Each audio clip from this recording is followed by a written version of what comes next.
Muy bien.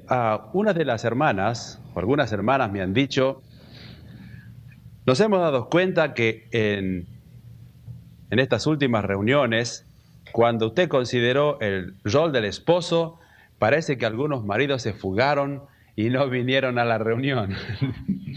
Y se tendría que hablarle de vuelta porque algunos son muy pícaros. Dice, ellos quieren que nosotros escuchemos las cosas, pero ellos no escuchan la parte que les corresponde a ellos.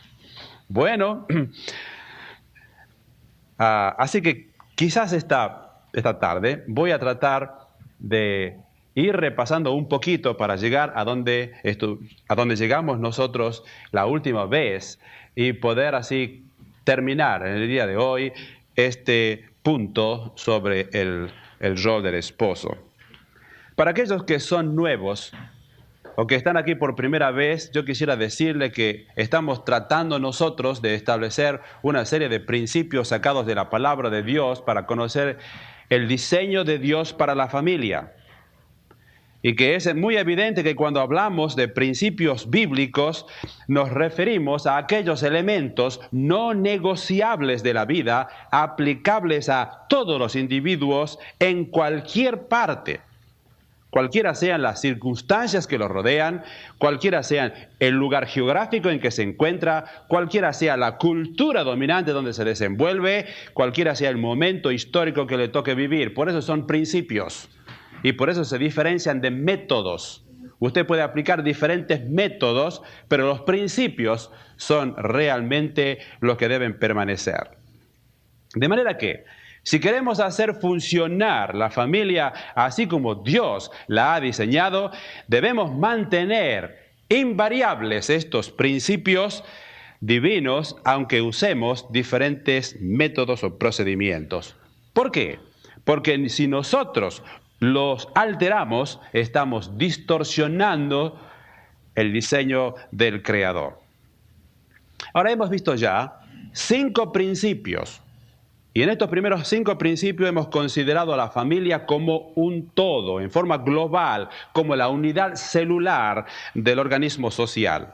Y después, en los 3 principios siguientes, hemos indagado un poco más profundo, examinando el matrimonio y tratando de comprender realmente el significado de esta relación tan vital, tan fundamental, tan básica.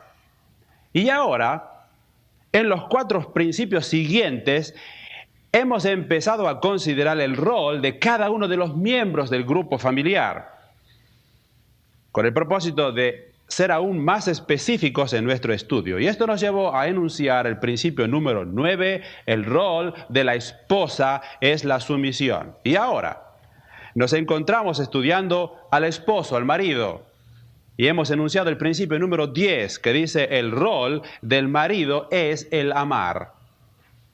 Y hemos dividido este tema en una forma para que sea más didáctica para nosotros en 4 puntos. Según el pasaje que estamos estudiando de Efesios, el capítulo 5, parece ser que el amor del marido está descrito aquí de 4 maneras. Primero es un amor sacrificial. Los maridos nos tenemos que acordar de esto. Es un amor sacrificial. En segundo lugar, es un amor purificador. En tercer lugar, es un amor diligente. Y en cuarto lugar, es un amor inquebrantable. Si usted se acuerda de estos 4 puntos, se va a acordar del resto del mensaje porque van a dar vuelta alrededor de estos 4 elementos principales. Primero, es un amor sacrificial. En segundo lugar, es un amor purificador. En tercer lugar, es un amor diligente. Y en cuarto lugar, es un amor inquebrantable. Entonces vamos a empezar por el primero. Es un amor sacrificial. Ahora estoy repasando. Dice versículo 25 del capítulo 5 de Efesios. Maridos, amad a vuestras mujeres, así como Cristo amó a la iglesia y se entregó a sí mismo por ella. Aquí la palabra de Dios comienza dirigiéndose específicamente a los maridos y dice maridos. Ahora, ¿qué clase de maridos? Todos.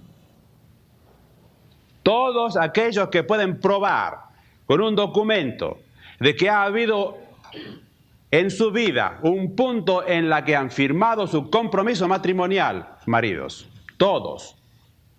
Ahora, hay algunos que están viviendo juntos sin ser esposo y esposa legalmente.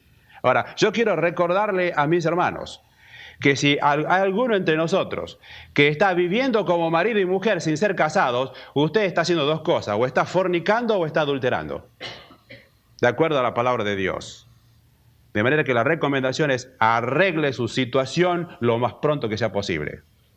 Y hay otros que siendo casados están viviendo en forma separada. Esto es anormal, según lo vamos a ver nosotros en la palabra de Dios. Si usted ha comprometido o se ha comprometido legalmente con su esposa y usted no está viviendo con ella, usted está afrentando los principios de la palabra de Dios. De manera que reflexione sobre esto. Y la palabra dice aquí, maridos, todos los maridos. Y sigue diciendo, amada, vuestras esposas, vuestras. No dice aquí a las vecinas o las compañeras de trabajo. Aquí dice a vuestras esposas. Esto es exclusividad. Y sobre esto me quisiera detener ahora porque no lo hemos visto en la vez pasada con más extensión. Fíjese que hay un libro que está dando vuelta aquí en Estados Unidos y que se llama Matrimonio Abierto, escrito por Nena y Jorge O'Neill. Y está considerado un suceso aquí en Estados Unidos. Es decir, es un libro que se ha vendido en una forma extraordinaria. Y fíjese que allí en este libro usted puede encontrar cómo no debe ser un matrimonio. Y entre otras cosas, los autores dicen que lo que obliga a permanecer juntos a una pareja es el hecho de saber que alguno de los dos se acostará mañana en la noche con otra persona distinta.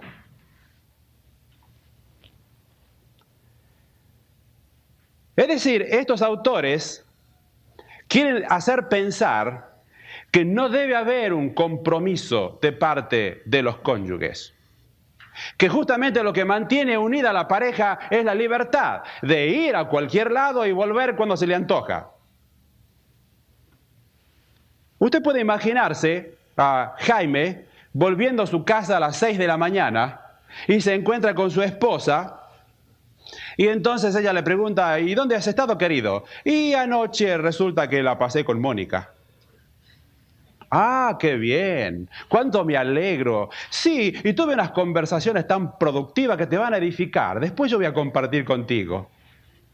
Entonces ella le dice, bueno, espero que descanses, así después puedes atender a los chicos. Mira que esta noche tengo que salir con Pedro. Y mañana nos vamos a reunir para conversar de nuestras experiencias. Matrimonio abierto.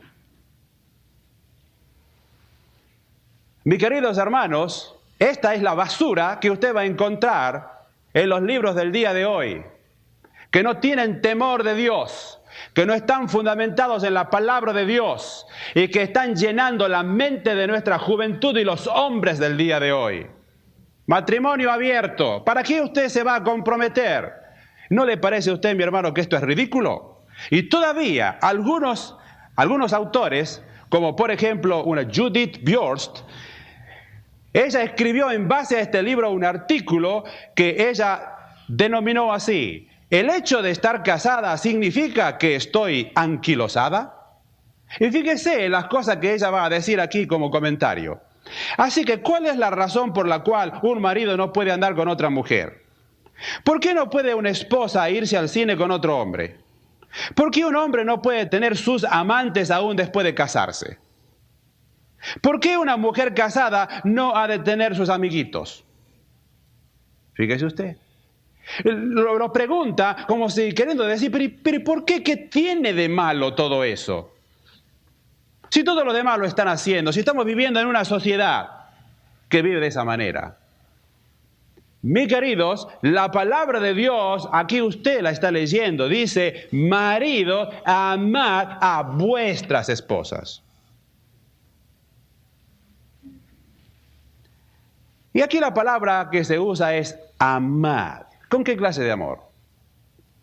Hemos visto ya, no me voy a detener, no es la clase de amor eros, ni la clase de amor fileo, ni la clase de amor estorge, sino ágape, que significa amor que se mide por el sacrificio.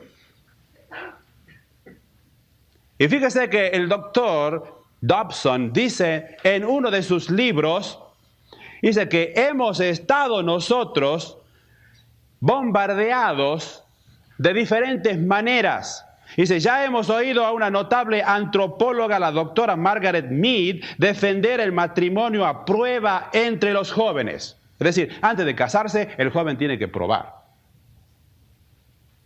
Dice, además, se nos ha instado a que aceptemos los matrimonios colectivos, a que compartamos nuestra pareja, a que cohabitemos juntos con grupos. Y aparte de eso, todavía la música. Y saben ustedes que hay un fulano que se llama Glenn Campbell. Y en una de sus canciones dice lo siguiente: la tranquilidad de mi mente. Él sabía que era una firma seca sobre el certificado de matrimonio, lo que le retendría en el hogar. Él sabía que no era una firma seca sobre el certificado de matrimonio lo que le retenía en el hogar. Podría irse cuando quisiera y ella no lo perseguiría después. Se sentía con plena libertad para abandonarla. Así dice la canción. ¿Qué le parece el compromiso? ¿Qué le parece a usted allí este concepto tan errado que puede exigir a una mujer que pueda esperar a su marido cuando él se le antoje regresar? Esto no es lo que encontramos nosotros en la palabra de Dios. Y estos cantores de rock y de música moderna no hablan de los hijos que quedan desamparados. No hablan de los hijos que están esperando al papá. No hablan del ejemplo masculino que el hombre le tiene que dar a esa generación a la cual él tiene con su ejemplo que edificar. Ellos solamente cantan estas canciones al aire y lamentablemente muchos jóvenes la toman y la aplican en su propia vida. Y nuestro texto sigue diciendo, maridos, amad a vuestras mujeres así como. ¿Sabe lo que significa así como? De la misma manera. De la misma manera que, o como Cristo amó a la iglesia y se entregó a sí mismo por ella. O sea que el rol del marido está modelado sobre la persona de Cristo y la autoridad de Cristo está basada sobre su propio sacrificio. Así que el esposo debe actuar y representar realmente a Cristo. Ahora, ¿cómo amó Cristo a la iglesia? Aquí dice, y se entregó a sí mismo por ella. De manera que este amor le llevó a humillarse. Y muchos hombres no quieren humillarse. Este amor de Cristo por su iglesia le llevó a despojarse de sus prerrogativas y gloria. Le llevó a tomar nuestra naturaleza y a ser despreciado. Le llevó a morir crucificado en el Calvario. Y todo esto habla elocuentemente de un amor sacrificial. Y parece ser que los hombres del día de hoy no están dispuestos al sacrificio. Quieren ser amados, quieren ser satisfechos y cuando se termina esa emoción, entonces quieren buscar otra emoción diferente. Y mis queridos, el amor que habla aquí las Escrituras que Cristo tuvo por la iglesia no es un amor merecido. Porque si nosotros somos parte de la iglesia, Dios no nos ama a nosotros porque somos buenos. Nos ama a pesar de que somos pecadores, miserables y que vamos camino al infierno. ¿No es cierto? A pesar de eso nos ama. Con un amor sacrificial que le llevó hasta la cruz. Y este amor, hemos dicho nosotros también, no es una emoción. Ahora, quiero pasar al punto número 2. Fíjese que el apóstol menciona ahora los objetivos de ese amor sacrificial para trazar el paralelo y darnos a entender claramente lo que significa que un marido se dé a sí mismo por su esposa.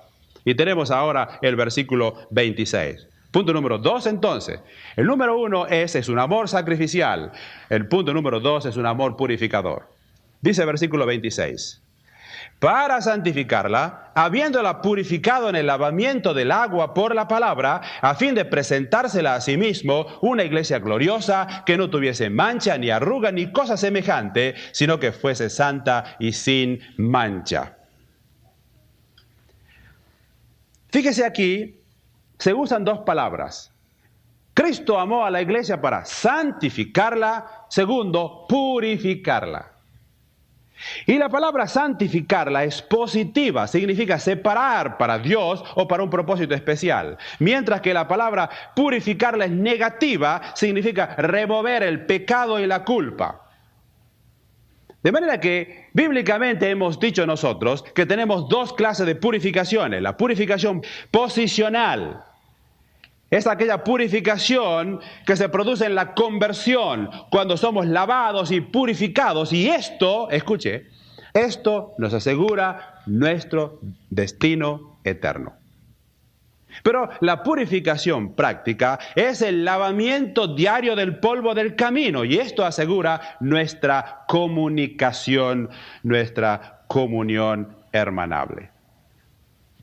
Ahora, esto es lo que Cristo hizo acerca de la iglesia. ¿Y qué nos dice a nosotros, los hombres? Nos dice que el matrimonio implica purificación. Nos dice a nosotros que el matrimonio pone a dos personas aparte para que sean uno y para que sean santificados para un propósito especial.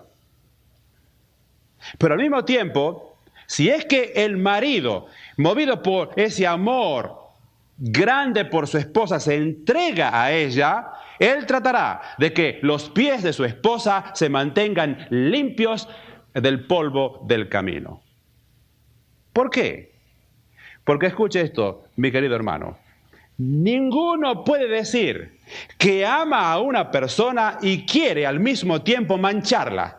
Quiere al mismo tiempo mancillarla, ensuciarla, deshonrarla y profanarla.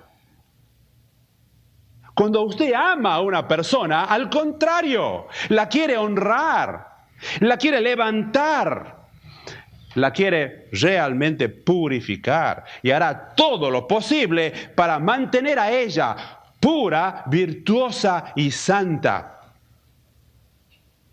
Entonces, si estamos de acuerdo a la palabra de Dios, mis queridos hermanos, quiere decir que usted y yo no debemos hacer nada que pudiera guiar o provocar a nuestra esposa a algo malo. Esto quiere decir que usted no le pedirá cosas indecentes,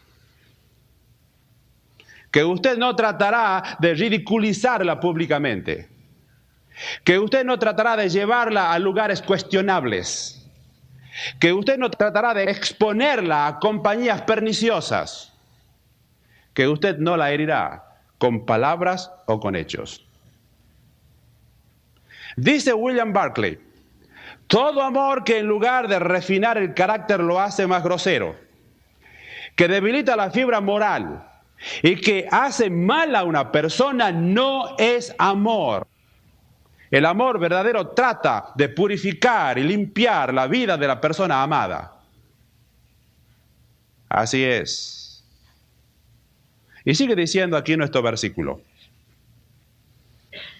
a fin de presentársela a sí mismo la iglesia gloriosa, que no tuviese mancha, ni arruga, ni cosa semejante, sino que fuese santa y sin mancha. Pero el versículo 26 dice, que no hemos terminado de comentar, para santificarla, habiéndola purificado en el lavamiento del agua por la palabra. Fíjese que el instrumento por el cual el Señor santifica a la iglesia, ¿cuál es? Es la palabra de Dios. Ese es el elemento por el cual a nosotros nos purifica. Y por 1 Pedro 1 sabemos que por la palabra de Dios somos salvos, y por Juan 15 sabemos que por la palabra de Dios somos limpiados. De manera que aquí se nos está diciendo a nosotros los esposos que debemos limpiar a nuestras esposas de su carácter con la palabra de Dios. Y a este punto, quizás tendríamos que preguntarnos, ¿estamos teniendo nosotros los esposos en nuestros hogares la Biblia como una influencia renovadora de nuestras esposas por nuestro intermedio? Cada uno de nosotros, pienso, tenemos que contestar a esta pregunta. Y dice acá el texto, 27, a fin de presentársela a sí mismo una iglesia gloriosa, que no tuviese mancha, ni arruga, ni cosa semejante. Hemos dicho nosotros, en la clase anterior, que la palabra gloriosa viene de una palabra griega endoxos que significa mantenida en honor, en alta reputación, en intensa esplendidez. Fíjese usted. En honor, alta reputación, en intensa esplendidez. Esto quiere decir, mis hermanos, que el marido debe honrar a su esposa, debe honrarla, debe estimarla, debe exaltarla delante de los demás, delante de la familia y delante de su propio pensamiento. Y todo esto requiere de parte de nosotros cortesía. ¿Por qué? Porque nosotros somos corteses con aquellas personas a quienes estimamos y queremos honrar. Si, por ejemplo, el gobernador aquí de California dice un día, bueno, estoy pensando que voy a ir a visitarlo hoy. Yo estoy seguro de que si eso sucede en alguno de nuestros hogares, vamos a tratar de que todas las cosas estén bien. Y cuando él venga, lo vamos a tratar de honrar. Es decir, de hacer que nada le moleste, de que se sienta confortable. Vamos a tratar de que nada vaya a herirlo a él. Y que pueda hacer su estadía con nosotros que sea placentera. ¿No es cierto? Bueno, es exactamente lo que nos pide aquí la palabra de Dios. A fin de presentársela a sí mismo una iglesia gloriosa. A fin de que nuestra esposa realmente sea honrada. De que sea estimada. De que la pongamos en un pedestal. Eso significa. Y en tercer lugar, primero es un amor sacrificial. En segundo lugar, es un amor purificador. En tercer lugar ahora, es un amor diligente. Dice aquí, versículo 28, así también los maridos deben amar a sus mujeres como a sus mismos cuerpos. El que ama a su mujer, a sí mismo se ama. Aquí dice, deben amar.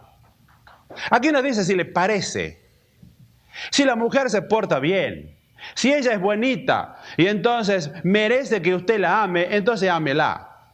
Si no, dele una patada. Aquí no dice eso. Aquí dice, deben amar a sus mujeres. Esto significa una obligación moral. Y después dice, el que ama a su mujer, a sí mismo se ama. Esto quiere decir que aquel que hiere a su esposa, a sí mismo se hiere. Y si ponemos esta frase en sentido negativo, aquel que no ama a su mujer, a sí mismo no se ama. Ahora, versículo 29 sigue diciendo, porque nadie aborreció jamás su propia carne, sino que la sustenta y la cuida, como también Cristo a la iglesia. Ahora, aquí dice, nadie aborreció jamás a su propia carne, quiero comentar luego, sino que dos cosas, la sustenta y la cuida. Ahora, es un hecho natural incuestionable de que todo hombre quiere sustentar y cuidar su propio cuerpo. Y estas dos palabras, sustentar y cuidar, expresan el cuidado que nosotros damos a nuestro propio cuerpo. Pero escuche esto, una persona puede cometer suicidio si es que no se sustenta y cuida su propio cuerpo, ¿no es cierto? Nuestro cuerpo físico necesita dos cosas que son esenciales para la existencia. necesita en primer lugar comida, ¿no es cierto? En segundo lugar, necesita calor. Necesita alimentos, sí, por un lado, pero también necesita confort razonable. Ahora, la palabra sustentar, fíjese que es una palabra interesante. Viene del griego ektrefo y significa alimentar, nutrir, dar alimento. Y fíjese que en el pensamiento de esta carta significa dos cosas. Este concepto refuerza el principio de que es el marido el que trae el pan al hogar. Es el proveedor, es el que va a buscar el pan a la calle y lo trae. Proveedor, protector, preservador. Y en segundo lugar, es el que alimenta a su esposa para llevarla a madurez espiritual. Si nosotros seguimos comparando que el esposo y la esposa es lo mismo que Cristo y la iglesia, nosotros podríamos preguntar, ¿qué es lo que la iglesia proveyó para su salvación? Contésteme usted. ¿Qué es lo que la iglesia, como esposa, contribuyó para su salvación? Nada. El esposo, Cristo, hizo todo. ¿Qué es lo que la iglesia ha ideado para crecer y promover su vida espiritual? ¿Qué diría usted? ¿Qué es lo que nosotros hemos hecho? Nada. Cristo ha provisto la salvación, Cristo ha provisto su palabra, Cristo ha provisto los medios para que podamos crecer espiritualmente. Él es el proveedor. De la misma manera, es el hombre el que tiene que proveer para las necesidades de la casa. Primero, entonces, sustentar. Segundo, dice, cuidar. Y esta palabra también viene de otra palabra griego, dalpo o zalpo. Y el diccionario de Vine dice que esta palabra significa calentar, ablandar o enternecer por calor, mantener tibio. Y da la idea de un pájaro que cubre sus pichones con sus plumas, brindándole entonces alimento, tibieza y seguridad. Y de la misma manera, los maridos deben proveer un lugar acogedor y confortable como provisión para sus esposas. Eso es lo que nos dice la palabra de Dios. De manera que, desde el principio, la enseñanza bíblica es que la mujer debe estar prevalentemente en la casa y tener cuidado de sus hijos, y tener cuidado de su esposo, y tener cuidado de las cosas de la casa. De la misma manera, la responsabilidad del marido es proveer, si podemos decir en una sola palabra, seguridad. O sea, alimento y un lugar confortable. Ese es el rol del esposo. Pero este versículo comienza diciendo, porque nadie aborreció jamás su propia carne.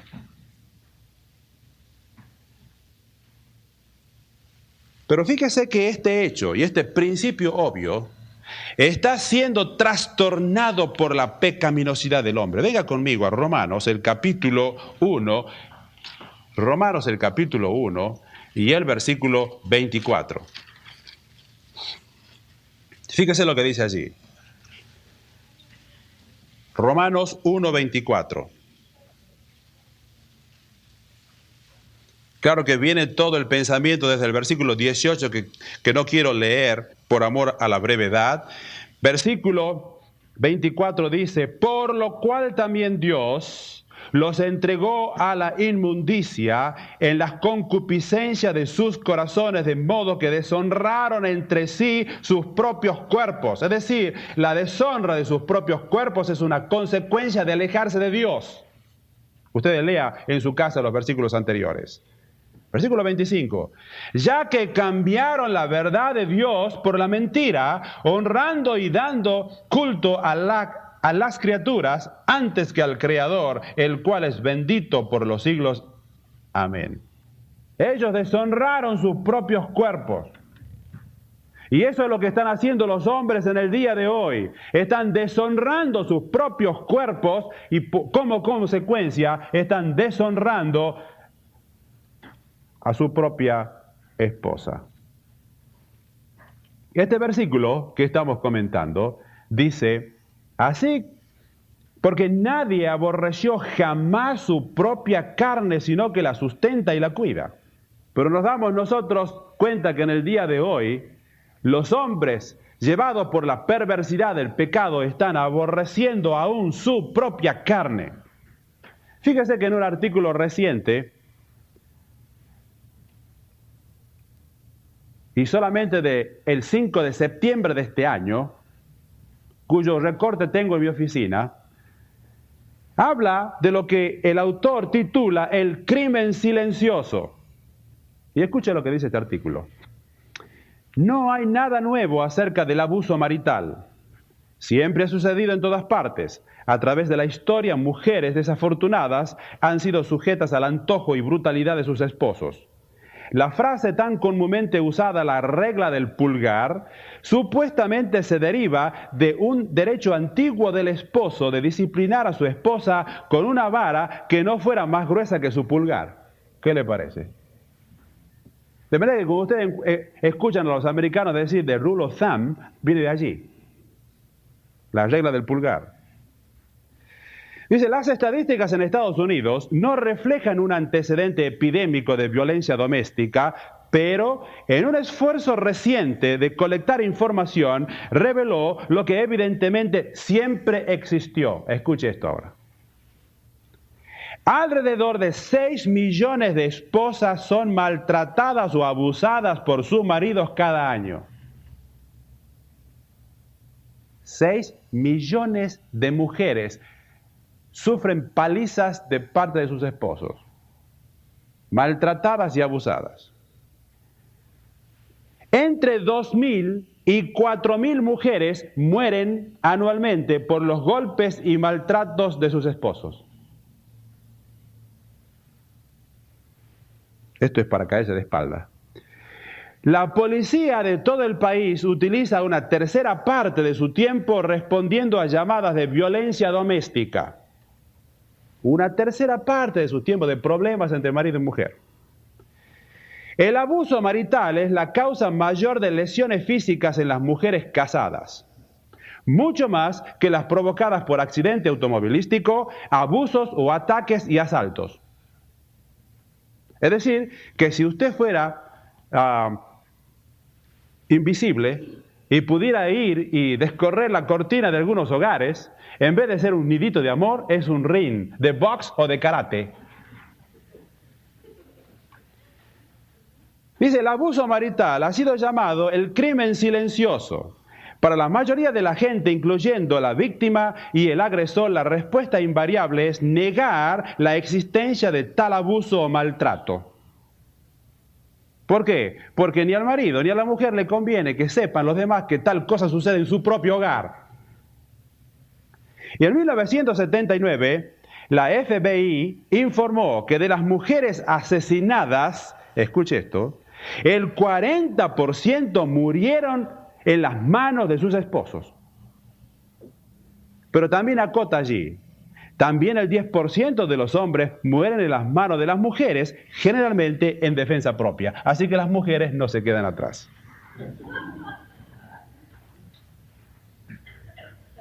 Y escuche otro ejemplo que traía el artículo. Dice, en la área del sur de Hadley, en Massachusetts, una señora bárbara de 30 años, una ama de casa de la clase media, fue golpeada por su marido la primera vez cuando ella estaba embarazada. Así que ya los problemas comenzaron al principio, despuesito nomás de la luna de miel.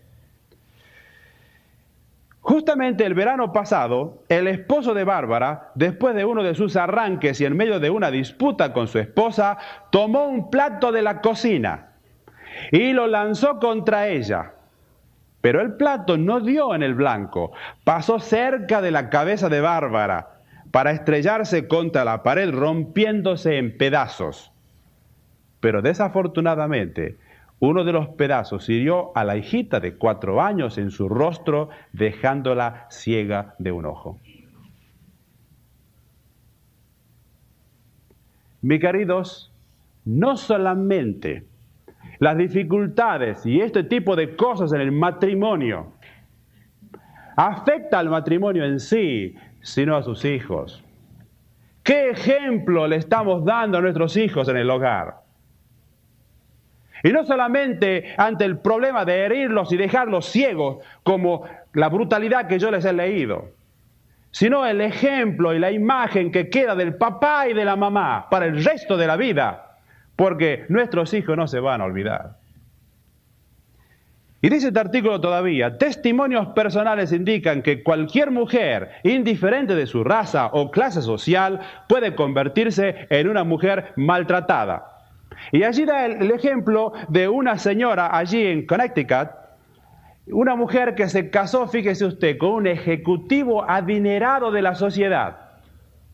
¿Y sabe lo que hacía esta mujer? Todos los sábados se encerraba en su Lincoln Continental, el coche de más lujo que tenemos aquí entre nosotros. Se encerraba y ¿sabe para qué? Para librarse, dice, de las patadas y puñetazos de su esposo a la noche, después que bebía. Es decir, que la brutalidad en el matrimonio se hace ver a cualquier esfera, y aún en los ambientes de las personas ricas y adineradas, también sucede lo mismo. Un consejero de Atlanta de la IWCA, que significa Asociación Cristiana de Mujeres Jóvenes, dice que muchas de estas mujeres maltratadas han sido aconsejadas por sus ministros y pastores, e incluso su familia, a que una buena mujer puede cambiar a un hombre. Entonces, avergonzadas, aterradas de que cualquier resistencia provocará más violencia, aislada de sus familiares y amigos, a menudo sin medio para sostenerse, aparte de su marido, muchas de las mujeres maltratadas se sumen en una desesperada sumisión, de la cual el único escape es la viudez, la muerte o el suicidio. Ahora, yo quiero decirle a mis hermanos aquí, que esto que dice este artículo es verdad, porque si su esposa viene a pedir counseling, nosotros no le vamos a decir que no se someta a usted. Nosotros no le vamos a aconsejar a ella que se rebele en contra de su marido. Nosotros no le vamos a enseñar a ella que realmente en respuesta a sus ataques, ella lo ataque también a usted. Yo quiero decirle a mis hermanos y a mis amigos aquí que si su esposa llega a venir aquí a esta iglesia, ninguno de los pastores le va a aconsejar realmente represión a los ataques suyos. Es por eso que usted tiene que ser considerado con su esposa y no llegar a este punto de someterla y sumirla en una desesperación realmente donde no sabe qué hacer. Y fíjese usted, de acuerdo a este mismo artículo, dice, a un estudio de 4 años, después de 4 años de estudio, en un hospital metropolitano, este estudio se completó, entre paréntesis, este año recién, 25% de todos los atentos de suicidio de mujeres están precedidos por una historia previa de maltratos físicos. ¿Qué es lo que está haciendo usted, hermano o amigo, cuando usted quiere levantar su mano contra su esposa? Le está creando a ella una condición mental de desesperación interna que la lleva a pensar en el suicidio. ¿Por qué? Porque no se siente amada, no se siente querida. Ella tiene la sensación de que no sirve para nada. Qué grande responsabilidad la de usted y la mía. Y fíjese que dice el sociólogo Richard Jellis de la Universidad de Rhode Island, que es un especialista en violencia familiar, dice, un hombre golpea a su esposa porque él puede. Dice, en efecto, el mismo hombre usualmente no maltrata o golpea a su jefe, o a su patrón, o a otras personas masculinas. ¿Por qué? Dice, porque las consecuencias son simplemente demasiado grandes. O la pérdida del trabajo, o la acusación criminal por asalto, o simplemente el temor de terminar con un ojo negro. Y yo quiero añadir, mis queridos hermanos y amigos, que golpear a su esposa es un acto de cobardía. Porque si usted está nervioso y quiere descargar su nervio con su esposa, ¿por qué no lo va y lo descarga su nervio con su jefe? ¿Por qué no le dice al patrón, yo te voy a patear porque me hace sentir incómodo? Es un acto de cobardía, mi hermano y mi amigo. Porque realmente una mujer es un vaso más frágil, así dice las Escrituras, y nosotros no tenemos que abusar de esa debilidad. Y no solamente es un acto de cobardía, es un acto de falta de temor a Dios. Ahora, es por cierto que yo ahora que estoy hablando a los hermanos, los varones, no quiero descargar toda la culpabilidad sobre los hombres. Porque de cada hombre que se queja de su mujer, hay una mujer que se queja de su esposo, ¿no es cierto? Y las mujeres son también culpables. ¿Acaso no hay mujeres que empujan a sus maridos a que vayan a pasar la noche a otro lado? Negándose a sus maridos. ¿Cuántos maridos después del trabajo encuentran su casa sucia, maloliente, los hijos mal atendidos y se enfrentan todavía con una mujer gritona y refunfuñona? Y usted sabe lo que dice el proverbio de Salomón, el capítulo 21. Dice, mejor es vivir en un rincón del tejado que con mujer rencillosa en casa espaciosa. De manera que no toda la culpa lo tienen los hombres. Y muchas veces la violencia comienza con la falta de sumisión de la mujer que ya hemos visto. Pero lo que aquí la Biblia nos quiere decir es que es el hombre que debe tomar la iniciativa para resolver el problema.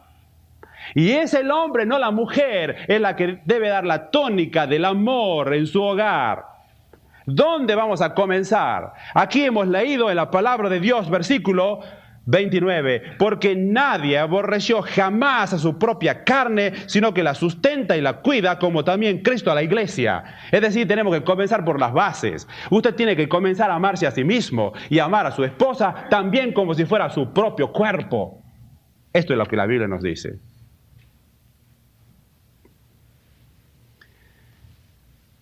Fíjese que el doctor Dobson, estuve leyendo algunos de sus libros, dice que la fuente de depresión más influyente en las mujeres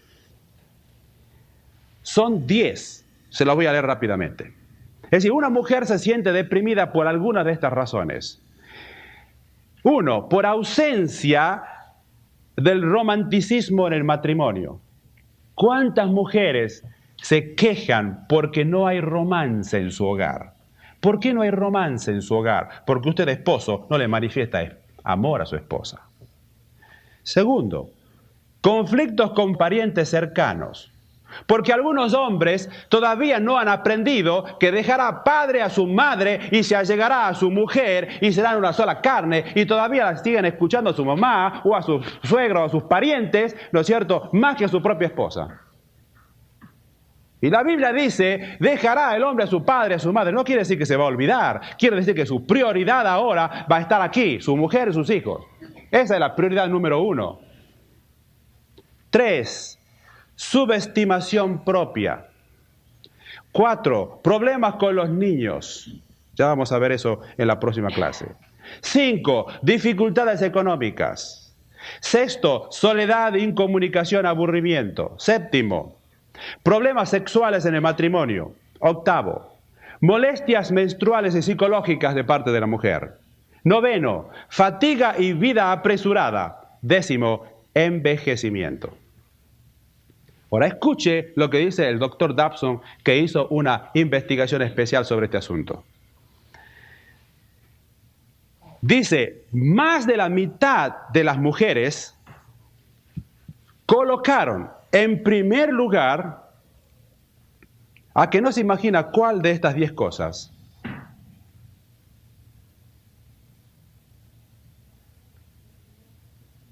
La subestimación propia. Y dice, más del 80% la ubicó entre los 5 primeros lugares. La subestimación propia. Es decir, que aún mujeres sanas, mujeres felices o felizmente casadas, se sienten subestimadas, se sienten con un complejo de inferioridad y la falta de confianza en sí mismos. ¿Y sabe por qué? Porque es el marido el que está allí provocando esa subestimación. Y dice más todavía. ¿Cómo vamos a describir esa depresión en la mujer? Es cuando la mujer, cuando está sola en la casa, comienza preguntándose ¿por qué no suena el teléfono? Claro, ¿quién se va a acordar de mí? Nadie me llama, nadie me necesita. Y se comienza a angustiarse porque no tiene amigos verdaderos. Muestra gran ansiedad por hablar con alguien de corazón a corazón, pero no cree que existe esa persona que la va a comprender.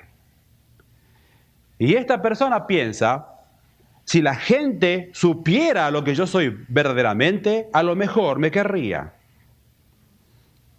Es muy infeliz al imaginarse que otras personas pueden tener más talento y habilidad que ellas.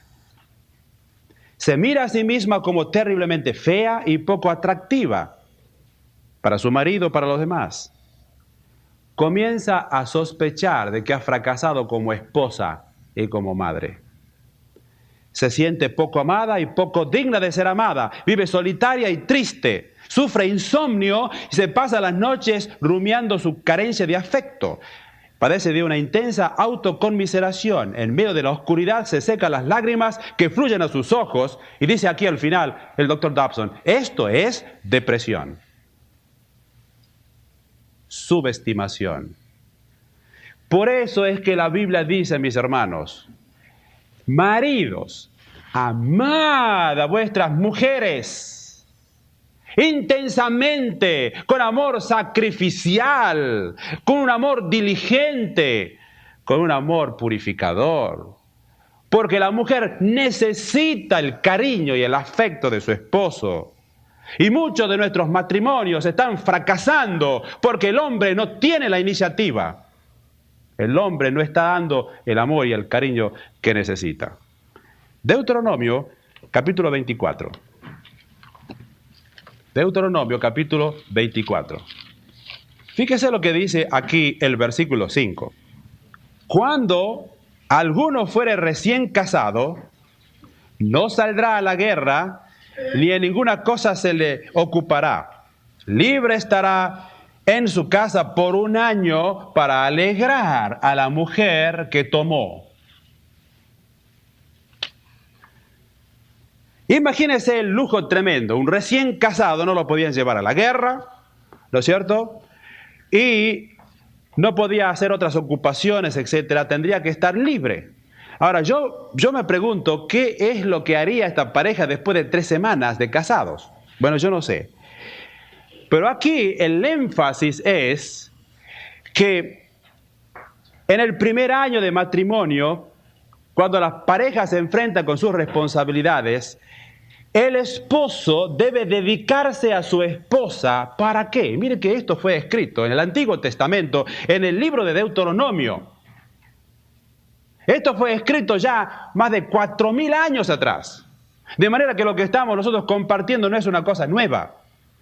Dice aquí la palabra de Dios, ¿para qué? Dice, para alegrar a la mujer que tomó. Es decir, la mujer debe ser alegrada por el hombre. Y en esto consiste la labor del marido.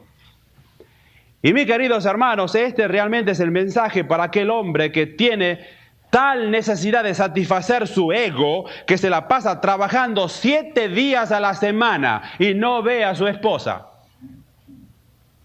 Este es el mensaje que tiene que llegar a aquellos hombres que se la pasan con sus hobbies o con sus entretenimientos, olvidándose de su esposa. Es decir, esperan que llegue el sábado para ir a jugar al fútbol. Esperan que llegue el sábado para sentarse en el televisor y allí estar todo el día mirando televisión. Esperan que llegue el día libre para ir a pescar, porque a ellos les gusta la pesca. Y a su esposa, pues que le parte un rayo. Mis queridos hermanos, aquí la palabra de Dios dice que el varón, el marido, debe realmente alegrar a su mujer. Ahora, todas estas cosas que podemos hacer son buenas. Pero escúcheme, cuestan un precio demasiado caro cuando nosotros lo hacemos a costa de desatender a nuestras propias esposas. Y realmente tendríamos que tener mucho cuidado en esto. Fíjese lo que dice Derek Prince en un artículo. Él piensa que todos los problemas que está sufriendo América o que América se está enfrentando, y especialmente en la familia, se debe a causa de los hombres desertores. Y quiere explicar ahora qué es lo que significa hombres desertores. Dice, desertar es huir, abandonar los deberes que a uno le corresponden. Y nuestros hombres están ignorando la responsabilidad que Dios les ha encomendado acerca del cuidado y bienestar de la familia, la disciplina de los hijos, la supervisión de los gastos, el liderazgo espiritual, el amor, la atención y la protección. Y por otra parte dice que nos hemos embarcado nosotros en una sociedad, en una vida egoísta, pensando solo en nuestras propias necesidades y en nuestros propios placeres y en nuestro propio bienestar. Entonces, claro, ¿cómo es entonces que la gran cantidad de mujeres en el día de hoy se sienten así subestimadas? Porque los maridos no estamos cumpliendo con el rol que Dios ha establecido. Volvamos a Efesios, versículo 30. Porque somos miembros de su cuerpo, de su carne y de sus huesos. ¿Por qué todo este cuidado? Dice la Biblia. ¿Por qué todo esto? Porque somos miembros de su cuerpo. Es decir, que si el Señor no proveyera por nosotros, no estaría proveyendo para Él mismo. Y de la misma forma, si nosotros no estamos proveyendo para nuestras esposas, no estamos proveyendo para nosotros mismos. Según una publicación del Instituto Americano para las Relaciones Familiares, escuchen esto los varones, las esposas señalan 7 defectos los más comunes de los esposos. 1. Falta de ternura. Fíjese usted, hacemos estadísticas por acá, hacemos estadísticas por allá y parece que la cosa se repite. Las esposas acá, en esta encuesta, dice que la mayor parte de los esposos, ¿no es cierto?, carecen de ternura en su hogar. 2, falta de caballerosidad con su esposa. 3, falta de sociabilidad. La esposa quiere un lugar, el marido no quiere. 4, falta de comprensión del temperamento y las particularidades de la mujer. Falta de sensibilidad. 5, falta de equidad en cuestiones financieras. 6, comentarios socarrones o burlones en presencia de otras personas o de los hijos. Eso es lo que hacen muchos esposos. 7, falta de honestidad y sinceridad. Y las esposas se quejan de sus maridos de estas cosas. Y quiero terminar, porque este es el último mensaje sobre el rol del varón. Versículo 31. Por esto dejará el hombre a su padre y a su madre, y se unirá a su mujer, y los dos serán una sola carne. ¿Esto qué significa? Ya hemos comentado este versículo, no vamos a volver sobre él. Pero aquí tenemos el cuarto punto. El amor o el rol del marido nos habla de un amor inquebrantable. Por esto, ¿cuál es esto? El versículo 30, porque somos miembros de su cuerpo, de su sangre y de sus huesos. Porque somos miembros de su cuerpo, lo cual no se puede separar. Esto quiere decir, tenemos que tener cuidado de nuestras esposas por esto. Porque si usted separa el cuerpo de la cabeza, se produce desgarramiento, consecuencia de la muerte. Por esta razón, porque somos nosotros miembros de su cuerpo. Y esto realmente contrasta terriblemente y radicalmente con el comportamiento de los maridos de nuestra época que cambian de compañera con la facilidad que se cambian de ropa.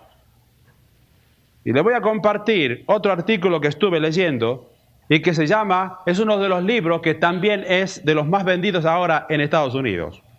Se llama Divorcio Creativo. Ahora, fíjese qué creativo que es el divorcio para este autor. Dice, el divorcio no es el final de todo. Decídase y dígale adiós al asunto. Eso significa dar la bienvenida a maneras nuevas de ver el mundo y de relacionarse con la gente. El divorcio puede ser la mejor cosa que le ocurra a usted. Muy original, ¿no? Y las personas que están así, teniendo problemas, leen un artículo como este y dicen, pero claro que sí, adiós el asunto. Todos los médicos saben muy bien que resulta mucho más fácil matar al paciente que curarlo, ¿no es así? Mire, usted lo puede matar al paciente con cualquier cosa, inclusive no dándole medicina. Es muy fácil, pero es difícil curarlo, levantarlo del lecho, darle la medicina apropiada y el tratamiento que es necesario para recobrarlo a salud, ¿no es cierto? Es difícil. Es mucho más fácil decir, vamos al abogado, 2 firmas y se acabó la historia. Eso no es lo que dice la palabra de Dios. Sin embargo, estamos viviendo en una sociedad que nos está dando un ejemplo que no sé hasta dónde nos va a llevar, mis hermanos. Uno de los hermanos aquí me dio un artículo que salió en el diario La Opinión y dice que en una sola ceremonia un señor llamado Schweitzer disolvió 108 matrimonios. Y dijo que es la ceremonia que ha disuelto más matrimonios en la historia, posiblemente de Dallas. En 20 minutos, 108 matrimonios quedaron disueltos. Y dice que esta empresa deshace unos 3.000 matrimonios al año a $75 por pareja. Es decir, que esta persona tiene una entrada de $225.000 al año solamente disolviendo matrimonios. Usted viene en una sola ceremonia, 108 matrimonios, y se acabó la historia. Dice uno de los testigos, Patty Marriott, de 19 años, dice que el masivo no quiero pareció un final demasiado rápido para su matrimonio de 2 años y medio. Fíjese cómo es la cosa. En el momento apropiado, Schweitzer entra al salón y él anunció, yo soy su abogado, y comenzó la ceremonia. La juez de familia Linda Thomas pidió a los presentes que se pusieran de pie y juraran al unísono que sus documentos eran ciertos y dijo luego, les concedo el divorcio por decreto. Schweitzer cerró el asunto al decir a sus clientes que el divorcio no es vigente hasta que cada uno reciba sus papeles pertinentes. Y la ceremonia terminó con una ola de carcajadas cuando Schweitzer dijo, esperen 30 días antes de casarse otra vez. Siento tener que terminar acá, yo hubiera deseado terminar con este tema hoy, pero parece que lo vamos a tener que terminar la semana que viene. El tiempo ha pasado y vamos a dejar aquí por amor al tiempo.